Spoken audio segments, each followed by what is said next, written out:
हमने देखा कैसे नाज़ी जर्मनी के अंदर जब नाज़ी पार्टी रूल कर रही थी तो नाज़ी जर्मनी में बदलाव आ रहे थे। ज्यूज़ की हत्या करी, ज्यूसिस को मारा, पॉलिश ज्यूज़ को मारा, पॉलिश पीपल्स को मारा।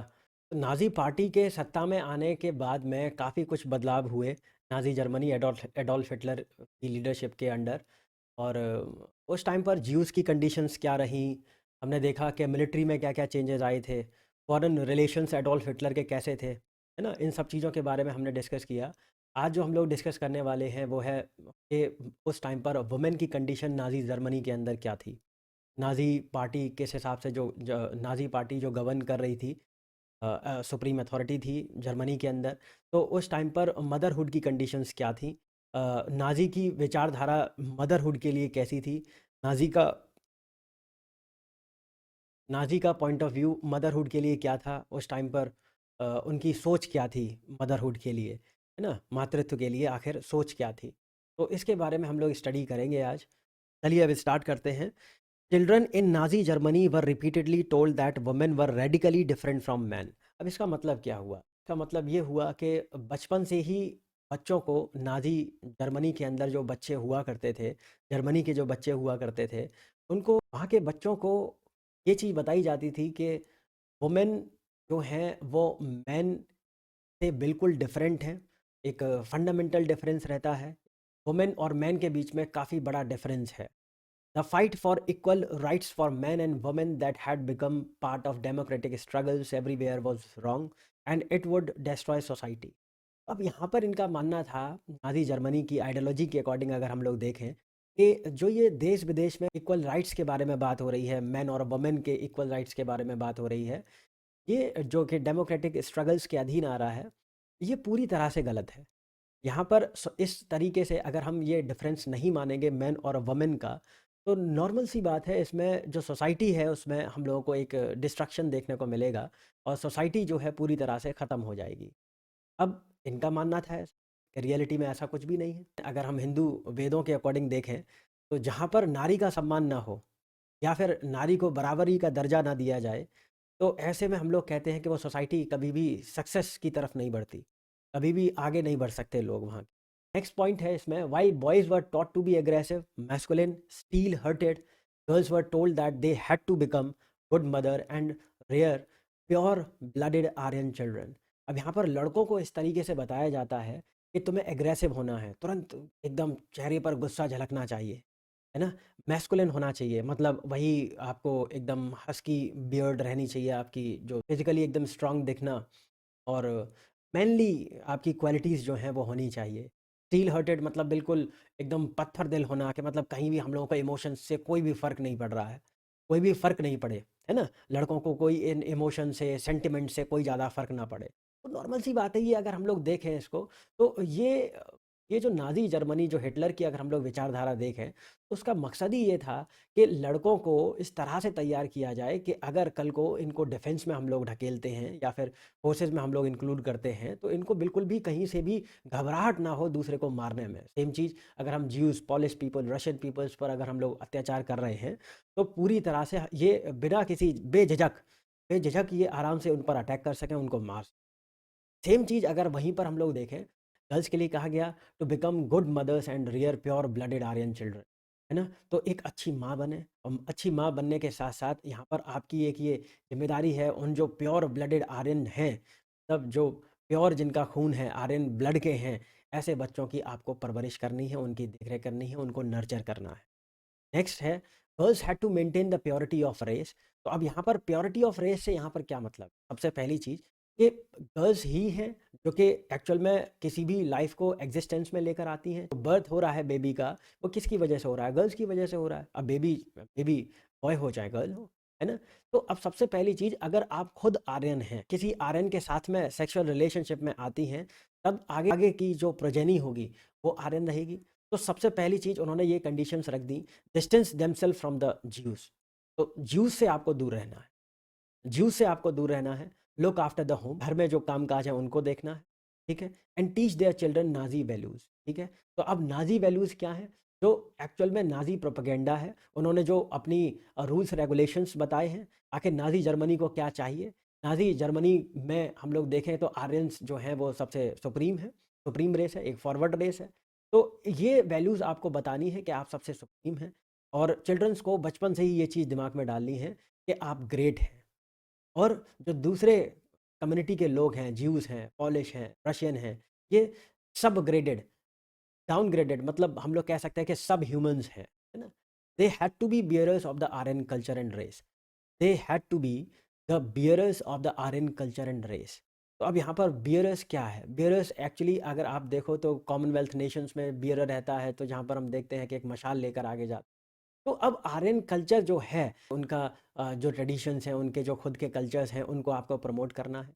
हेयर का कलर क्या रहेगा? ब्लोंडे रहेगा, इसके साथ साथ ब्लू आइज रहेंगी, है ना? तो इन सब चीज़ों को आगे आपको प्रमोट करना है। और देखो, हिटलर का मेन मकसद ये था कि वो धीरे धीरे एक्सपेंड करे।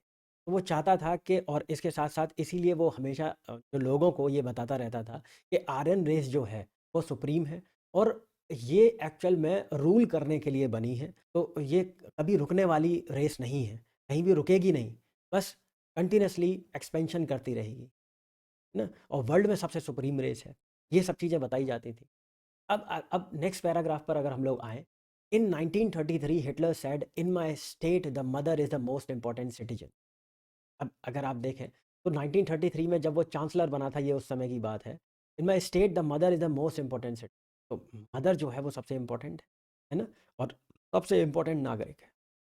But in Nazi Germany all mothers were not treated equally. तो सारी जो मदर्स हैं एक्चुअल में नाज़ी जर्मनी के अंदर, उन सभी को एक जैसा ट्रीट नहीं किया जाता। अब कहाँ हिटलर तुरंत ये बोलता है कि मदर जो है वो सबसे इम्पोर्टेंट है, लेकिन यहाँ पर आप देख रहे हैं कि सभी मदर्स को एक तरह से ट्रीट नहीं किया जाता था। अब एक तरह से ट्रीट नहीं किया जा रहा है, इसका मतलब आप ये समझें कि वो एक्चुअल में नाज़ी पार्टी के प्रोपेगेंडा को फैलाने का मकसद था उसका। उसका मतलब ये नहीं है कि हमें कुछ उनके लिए अपलिफ्टमेंट के लिए कुछ काम करना है सभी महिलाओं के लिए। वो शुभचिंतक नहीं था। बेसिकली वो केवल अपना मोटो फुलफ़िल कर रहा था। Women who bore racially undesirable children were punished. तो अब रेशियली अनडिज़ायरेबल चिल्ड्रन का मतलब क्या है? मे बी हो सकता है कि अगर ऐसा बच्चा पैदा कर दिया जो विकलांग है ना? हैंडीकैप्ड है, या फिर अगर हम लोग कहें कि ऐसा बच्चा जो कि मे बी हो सकता है कि कोई आर्यन वुमेन जो है वो ज्यूज़ के कॉन्टैक्ट में रही हो और उसके बाद में उनकी जनरेशन आगे आई हो, तो वो अनडिज़ायरेबल चिल्ड्रन की कैटेगरी में डाल दिया। ऐसे वुमेन को वो पूरी तरह से पनिश करता, सजाएँ देता था। अब सजाएँ अलग-अलग तरीके की हो सकती, है ना? And those who produce racially desirable children were awarded. अब ये उनको अवार्ड प्रोवाइड करता था जो कि रेशियली डिज़ायरेबल चिल्ड्रंस को, कि एक्चुअल में नीड है आर्यन रेस को आगे बढ़ाने के लिए, तो वुमेन को वो अवार्ड दिया जाता है कोई ना कोई। अवार्ड किस तरह से दिए जाते थे? They were given favour treatment in hospitals, were also entitled to concession in shops and on theatre ticket. मैं समझ सकता हूँ ये आप लोगों को आराम से क्लियर हो रहा होगा। अब फेवर ट्रीटमेंट, अब जो हॉस्पिटल में वो जाना चाहें, कितना भी महँगा ट्रीटमेंट हो, सब चीज़ें उनके लिए सुविधा अवेलेबल थी ऐसी वुमेन के लिए। सेम चीज़ शॉप्स में कंसेशन दिया जा रहा है, थिएटर्स में टिकट्स में कंसेशन दिया जा रहा है, रेलवे फेयर्स जो हैं उसमें कंसेशन। यहाँ तक कि अगर कहीं भी लाइन लगाने की बात आती थी, कहीं भी आप इलेक्ट्रिसिटी बिल पे कर रहे हैं या फिर कुछ ऐसे हम लोग देखते हैं नॉर्मली लाइन लगाते हैं, तो उसमें उनको लाइन में लगने की ज़रूरत नहीं हुआ करती थी। उनको स्पेशल ट्रीट किया जाता था उस दौरान। उनको सबसे पहले जो भी काम है उनका पहले, उसके बाद में किसी और। सेम चीज़ यहाँ तक, मैंने तो यहाँ तक पढ़ा है कि उस टाइम पर ऐसा भी था कि अगर मीट शॉप में कोई वुमेन अगर जा रही है तो उसको अच्छे जो मीट के पीस हुआ करते थे, अच्छे पीसेस जो वो रिक्वायर्ड है, जो उसे पसंद है, उसको वो दिया जाता। To encourage women to produce many children, honor crosses were awarded. A bronze cross was given for 4 children, silver for 6, gold for 8 or more. अभी मैं आपको इमेज दिखाता हूँ। अब इसमें आप देखोगे कि उनके ऑनर में, उनके सम्मान में क्रॉसेस दिए जाते थे। ब्रोंज दिया जाता था 4 चिल्ड्रन के लिए, सिल्वर 6 चिल्ड्रन के लिए। अगर गोल्ड की बात करें तो ये लगभग 8 और मोर के लिए दिया जाता। सोचिए इतना ज़्यादा, मतलब कितना एक माहौल क्रिएट कर रखा होगा कि आप बच्चा पैदा करें जितना हो सके उतना, और आर्यन रेस को आगे बढ़ाएं। नेक्स्ट पॉइंट है, all Aryans women who deviated from the prescribed code of conduct. तो जो आचार संहिता है, कोड ऑफ कंडक्ट है, जो कि रूल्स रेगुलेशन सेट किए गए हैं आर्यंस अथॉरिटी के द्वारा, मतलब नाजी अथॉरिटी के द्वारा, उसको आपको फॉलो करना। उनको फॉलो नहीं कर रही हैं तो इनको पब्लिकली इसका खंडन किया जाता था। और उनको बुरी तरह पनिश किया जाता था। Those who maintain contact with Jews, अब वही वाली बात आ गई जो मैं अभी थोड़ी देर पहले ये जो भी ऐसी वुमेन जो कि कॉन्टैक्ट रख रही हैं ज्यूज के साथ में, पोल्स के साथ में, पोल्स मतलब पॉलिश पीपल्स, रशियंस के साथ में, उनको परेड परेड करा दी जाती, परेडेड मतलब चला दिया जाता था उनको, गलियों गलियों में, टाउन्स में घुमाया जाता था, उनके सर को मुड़वा दिया जाता था, उनको उनके सर को पूरी तरह से शेव करवा दिया जाता था, गंजा कर दिया जाता था, उनके चेहरे पर कालिक कालिक पोत दी जाती थी, black and faces, placards hanging around their necks. तो आपने देखा होगा कैदी वगैरह यहाँ पर पट्टा लगा लेते हैं, गर्दन पर पट्टा लगा लेते हैं। तो कैदियों का आपने देखा होगा यहाँ पर कैदी जो हैं वो इस तरह से लगा लेते हैं, तो उनको हम लोग प्लाकार्ड्स कहते हैं। और बेसिकली प्लाकार्ड्स और भी होते हैं, जैसे आपने देखा होगा मूवमेंट्स के दौरान क्या करते हैं कि लोग ऐसे करके हाथ में रेस कर लेते हैं, हाथ में रेस करने के बाद में आपने देखा होगा कि वो उस पर कुछ स्लोगन सा लिखा रहता है ना। लेकिन अब यहाँ पर क्या स्लोगन लिखा हुआ है, तो I have sullied the honour of the nation, मतलब मैंने देश की जो अथॉरिटी है उसके खिलाफ आवाज़ उठाई है। मैंने मैंने उस जो उसकी प्योरिटी है, जो सेंक्टिटी है बेसिकली, अगर हम देश की देखें, हम नाजी पार्टी की देखें, तो उसका हमने खंडन किया है ना। तो मैंने उसके ऑनर को डिसरिस्पेक्ट किया है, मैंने उसको गंदा किया है। Many receive jail sentence and loss civic honours honour as well as their husbands and family for the criminal.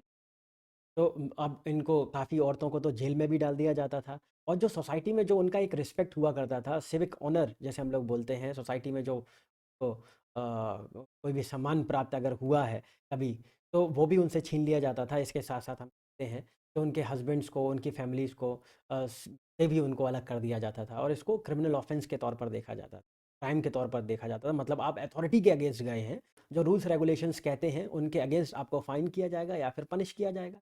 अब यहाँ पर कुछ वुमेन से रिलेटेड सोर्सेज आपकी एनसीईआरटी में दे रखी हैं, उनको हम लोग एक बाय एक करके पढ़ लेते हैं। सोर्स ई हम लोगों को क्या बता रहा है, in an address to women at the Nuremberg party rally 8 September 1934 Hitler said.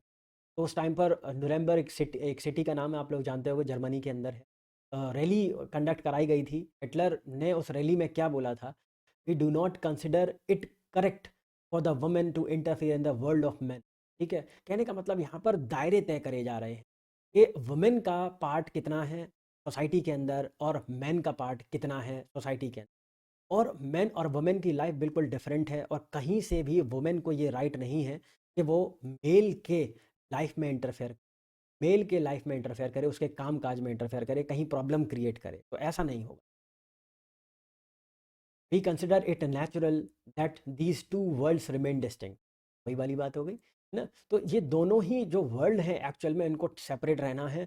Women जो हैं वो अपने कामकाज पर फोकस करेंगी, और जो मेल हैं उनको जो बैटल फील्ड्स के लिए तैयार होना है, उनको देश के लिए सर्विस प्रोवाइड करनी, आप उन पर फोकस करें।